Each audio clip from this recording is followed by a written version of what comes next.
Welcome to the Black Whirl Podcast, where you get the news of the day surrounding the African American and African communities. Each day, we are inundated with information from several different sources. Information is key in shaping our choices, whether conscious or unconscious.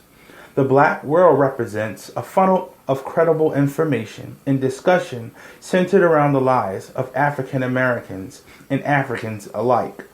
Stories that are instrumental in shaping the current and emerging views of blacks in America and around the world.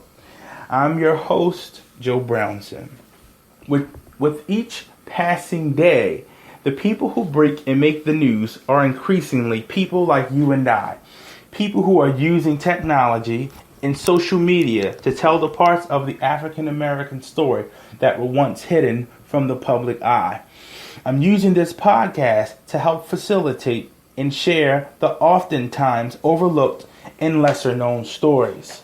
I'm bringing those stories to the fore to honor the new wave of information that is reshaping the way the African American community is perceived by the American media.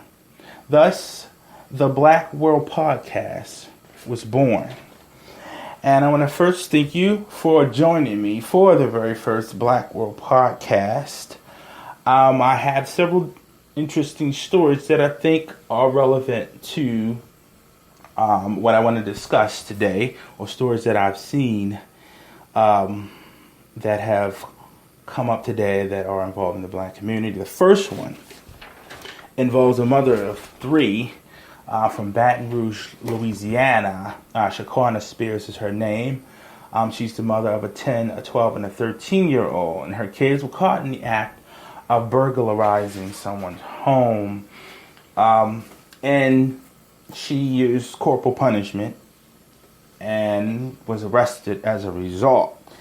I don't have any kids personally, but so I can't really speak to what actions I would take in regards to which action she took to discipline her kids. But listen to the story and we can discuss it on the other end. BRZ News 2 at noon. A mom in Baton Rouge punished for punishing her children, out of jail and speaking out. And that's our top story. Welcome on this Wednesday. I'm Kylie Dixon in for John Pasrick. Shaquana Spears was arrested on Monday for whipping her three sons, ages 10, 12, and 13, reportedly causing them to bleed. Now she's giving her side of the story. News 2's Michael Vinceno joins us with more from Spears and reaction on this story that's quickly been gaining the attention of people from all over the country. Good afternoon, Michael. Kylie, we were there. Shaquana Spears was leaving jail last night. The emotional mother shared her side of the story. Take a listen to what she had to say. I left work, and in the process, I made it to my house probably in 3 minutes, and they were actually in there with the stolen items. And I just grabbed the belt off of the dresser and whipped them. Like, I caught up many butt whippings for, not doing what I was told. And they landed me in jail with a criminal record. Right now, their dad is incarcerated. So that was my main thing. I have them in the best of schools. They're on the honor roll all throughout school. They're in magnet schools. And they're just being kids, being followers. So I thought I was showing them this is not what you do. You don't steal people's stuff, what they work hard for. And the support for Shaquana Spears has been unending. We shared the video on Facebook last night. Since then, over 2 million people have seen it, and 10,000 of them shared their thoughts with us. Elizabeth Stanley from Iowa said, "Prayers. This is ridiculous. I don't care if she left marks. If they would have been killed in someone's home, it would have been okay for the homeowner because they would have been protecting themselves. This mom is protecting her children." Douglas Slavin commented, "It's a shame that a hardworking mother trying to teach her children to do the right thing is jailed. I guess the authorities would rather her kids join their father in prison.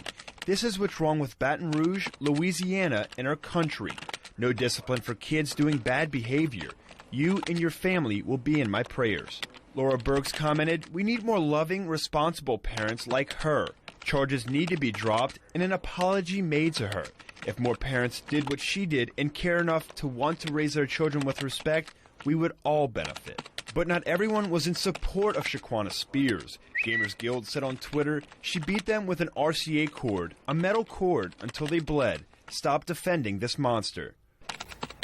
It wasn't just comments and concerns. Quite a few fundraising campaigns have been started on certain websites. You could find the entire interview with Shaquana Spears. We've posted it on our website, WBRZ.com, as well as our Facebook page. Kylie? Thank you, Michael, for that report. And we continue our team coverage with reaction from those who know Spears and her children. News 2's Chris Nakamoto is live with more on what neighbors have to say about her arrest. Good afternoon, Kylie. This whole incident that stemmed from this whole issue started right here at the corner of Satinwood and Greenwell Street. We're not far from the Glen Oaks subdivision. One of the neighbors here tells me that her home was broken into by a small group of juveniles. She had come home, the window was open, and she noticed some items were missing. We talked to her. She said she wound up calling the mother after this incident, after her home was broken into, to discuss what had happened. Take a listen to what she had to say. Oh, I was devastated. I feel so bad for her because she did what she was supposed to do. Her kids broke into a house that they could have got killed at, or the police could have seen them going in and shot them. These are babies, 10, 11, and 12 years old. So she did what she was supposed to do, and I feel so bad that all this had to happen, you know, from her whooping her kids for them breaking into someone's home, which is very dangerous, especially these days. So, no, she did what she was supposed to do.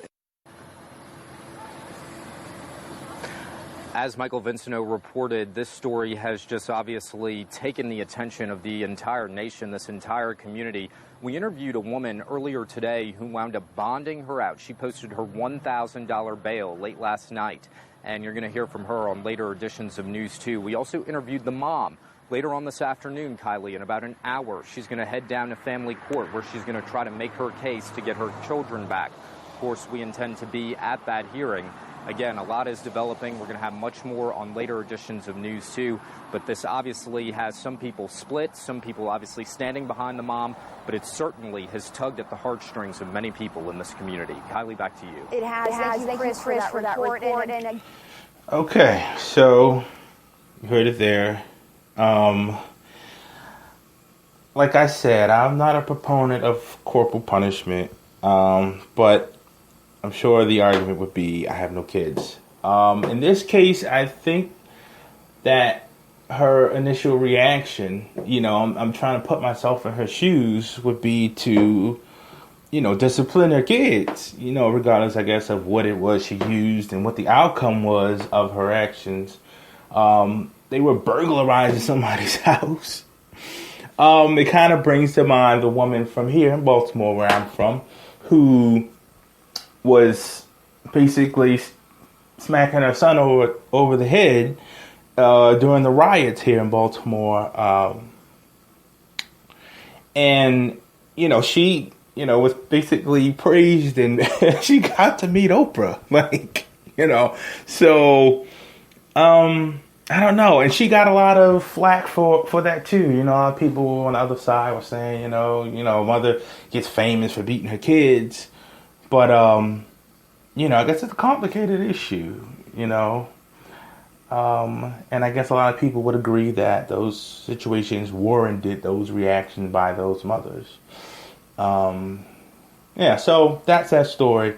And I brought that just to, I guess, because it was something that I seen today, and it speaks to, you know, punishment and beating kids. And that's something that is, you know, really, I would say, pushed in the black community.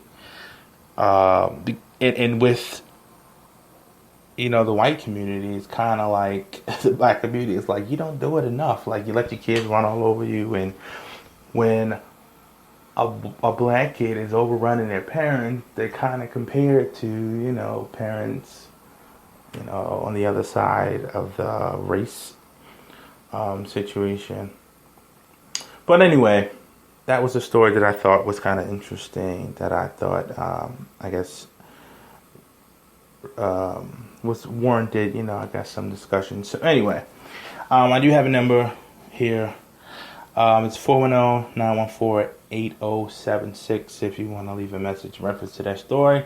More than likely, go to the voicemail and I'll either play your message on either the live feed or on the pre-recorded feed, however, and I'll discuss it as it pertains to whatever story. The next story that I want to get to is, it's a Caucasian man, and I kind of titled it in my mind, White Guy Ranting About Black People, the status of black people in their, I guess, financial situation as far as them coming together as a group of people, or us coming together as a group of people, and, you know, reclaiming our neighborhoods and, you know, any way that we possibly can with our dollars. And you'll hear him go into the different examples and the people who we feel should help us. I really don't agree with everything he said and how he said it, but, you know, he said it, and I'm going to play it. So here it goes, and we'll talk about it on the other end. Now, mind you, I have 15,000 followers. 10,000 of them are black folk. They know I'm not racist. But let me get this straight. You will kill another black man for stepping on your shoes, for shoulder checking you, for shorting you $10 on a drug sale. For the utmost stupidest reasons, you will kill them without an instant of doubt and no shred of moral. But this white man has got their foot all on your fucking neck, and you do absolutely nothing. I've seen shit out there that says, we're going to ban Black Friday. That don't do shit. That don't do shit. What you need to look at is your community around you that is filled with money. That's what you need to attack. When Black Lives really matter, you'll have everybody in the NBA. You'll have everybody in the NFL. They won't step on a court or step on a field until something is done for their people. But they don't give a fuck. Okay? We've even heard people like, let's look at the top elite of the black community. Okay? Oprah Winfrey, Tyler Perry, Jay-Z, Floyd Mayweather, and the list goes on. How many people are billionaires and millionaires and don't do shit? Now, what I mean by don't do shit is what do they do for the black community? And I've even heard Floyd Mayweather go on record and say, why should I help anybody out? Because when I go broke, ain't nobody gonna help me. But you'll sit there and defend this dude and pay $75 to see him fight, and he don't do shit for you. This motherfucker will go out and buy a $2 million watch, a $1.5 million car, and don't do shit for the black community.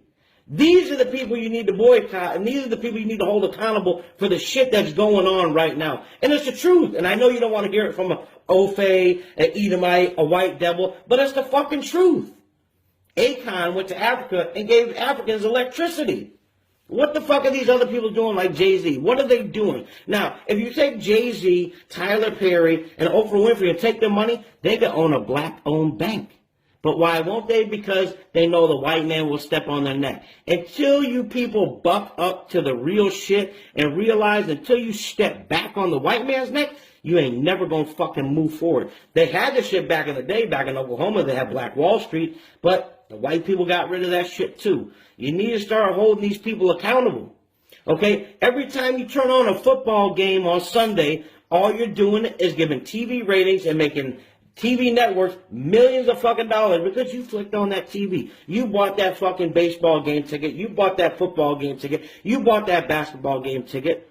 What are these people that are doing for your community? Now I see somebody say, well, we're going to keep our black dollar and bring it back to our community. You don't own shit in your community because the Chinese, the Dominicans, and the fucking Indians own everything. So you can't even go in your own neighborhoods because there's nothing owned by black people in their own neighborhoods. So you can't make your dollar even strong. Now, Patti LaBelle did the bean pie shit, which proved right there. Now, whether it was buffoonery behind that or anything, but it still proved that the black dollar is strong. How many sales does she have? Nobody wants to eat no fucking nasty-ass fucking bean pie. But the point behind it was support your own. And look what happened, how much money that brought in record sales in the weekend. Now, just imagine, this is what I see here. These drug dealers in these black communities, right? What do they do with their money? Do they open black-owned stores in their community? Absolutely not. They take that shit somewhere else.